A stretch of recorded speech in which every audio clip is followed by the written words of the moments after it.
कौन सा चैप्टर पढ़ेंगे? एट्थ वाला चैप्टर, पार्ट 8 जो आपका चैप्टर 8 है उसको पढ़ेंगे, राशियों की तुलना। तो उसमें जो पहला टॉपिक है वो है आपका अनुपात। क्या है? अनुपात यानी रेशियो। जानते हो ना? तो सबसे पहले आपको पता होना चाहिए कि अनुपात का चिन्ह कैसा होता है। जैसे आपने प्रतिशत का चिन्ह पढ़ा था ना, तो अनुपात का चिन्ह कैसा होता है? देखो ये एक बिंदु ऊपर और एक बिंदु नीचे, इस प्रकार का चिन्ह किसका होता है? अनुपात का होता है, याद रखिए। ठीक, अब देखिए जैसे मैंने लिखा 2 और 3 के बीच में ये लगा दिया, तो ये कैसा, क्या कहेंगे इसको? 2 अनुपात 3। 2 अनुपात 3। अब मैंने आपको पहले भी बताया था अनुपात को हम क्या किस रूप में भी लिख सकते हैं? बट्टे के रूप में, यानी जो 2 है आपका वो अंश में चले जाएगा यानी न्यूमरेटर में, और 3 जो है आपका हर में चला जाएगा यानी डिनोमिनेटर में। ये अंश और ये हर। तो ये 2/3 का मतलब क्या है? भिन्न तो बन गई। भिन्न का मतलब है कि जो हर वाली संख्या से अंश वाली संख्या में हमने क्या करना है? भाग देना है। होता ही है। 3 का भाग हमने किस में देना है? 2।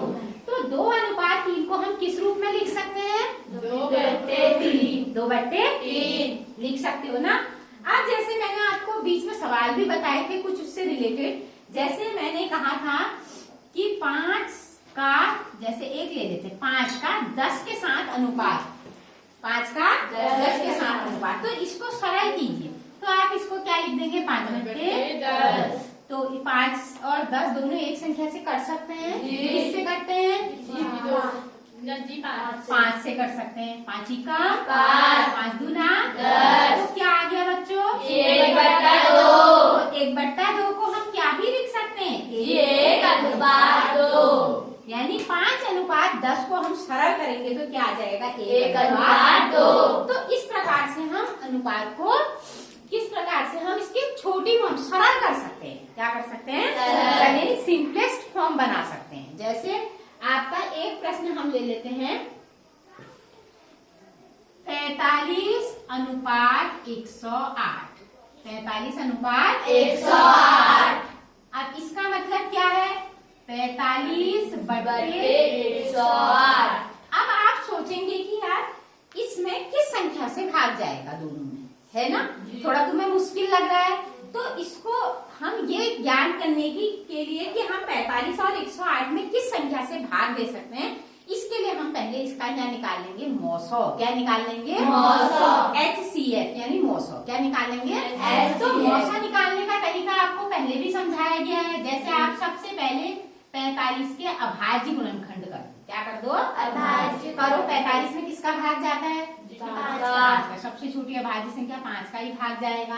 5 नाम 45। 9 में 3 का 3 तिया 9 और 3 एकम 3। अभी वर्गमूल घनमूल सब में सीख चुके हो ना अभाज्य गुणनखंड। इसके बाद अगली संख्या क्या है? 108। 108। इसके भी आप अभाज्य गुणनखंड करो। बताओ इकाई में क्या है? इससे भाग जाएगा 2 से 2 फिर 2 पंचे 10, 2 चौको 8। Very good. 2 पंचे 10 और 2 चौको 8। 4 है तो किससे जाएगा? 2 से।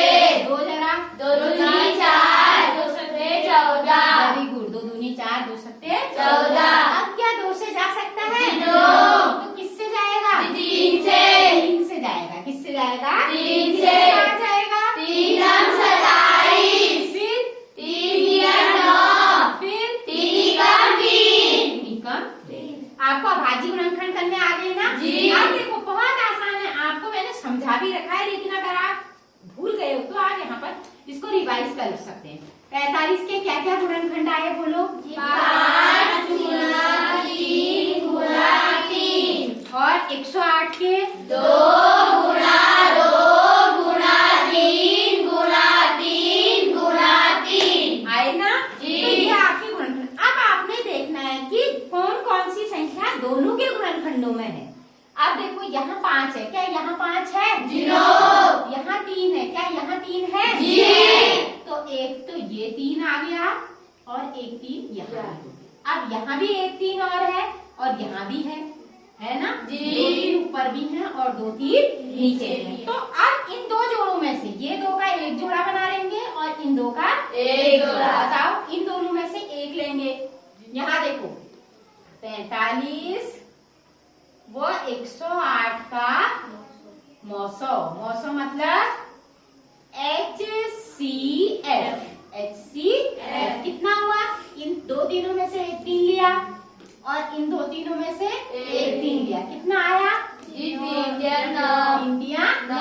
तो कितना आ गया? 45 और 108 का HCF जी 9। कितना आ गया? 9। इसका मतलब 45 और 108 में 9 से पूरी बार भाग चला जाता है। तो यहाँ देखो 45 में भी हम 9 से भाग करेंगे और 108 में भी किससे भाग करेंगे? 9 से। ये भाग का चिन्ह है ना।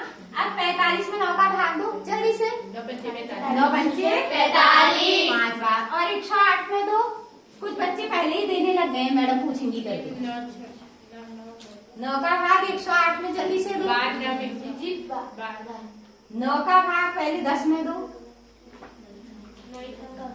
हाँ 9 का जीवा एक बार गया, फिर एक बचा, एक और 8 कितना हो गया? 18। 9 का भाग 18 में दो। 9 दूना 18। तो क्या आ गया? 5 बट्टे 12। अब 5 तो आपकी कैसी संख्या? अभाज्य संख्या। ठीक है, 5 में 5 के अलावा किसी और का भी भाग नहीं जाता। एक और 5 के अलावा किसी का भाग नहीं जाएगा। तो अब 5 और 12 ऐसी संख्याएं हो गई जो कट नहीं सकती, किसी एक संख्या से इनमें भाग नहीं जा सकता। तो ये आपका क्या आ गया? 5 अनुपात 12। तो इस प्रकार से आपने 45 अनुपात 108 को सरल कर दिया। क्या आ गया सरल करके? 5 अनुपात 12। 5 अनुपात 12। अगर हम 5 को 9 से गुणा करेंगे कितना आएगा? 5 नम 45 और 12 नम्मा 108। वही आ रहा ना जी। तो ये इसकी सरलतम रूप हो गया। कैसा रूप हो गया? सरलतम रूप। सिंपलेस्ट फॉर्म हो गया। ठीक है, सरलतम रूप इसका हो गया। तो इस प्रकार से आप किसी भी दो संख्याओं का अनुपात है तो उसको आप क्या कर सकते हैं? सरल कर सकते हैं। ठीक है, ओके।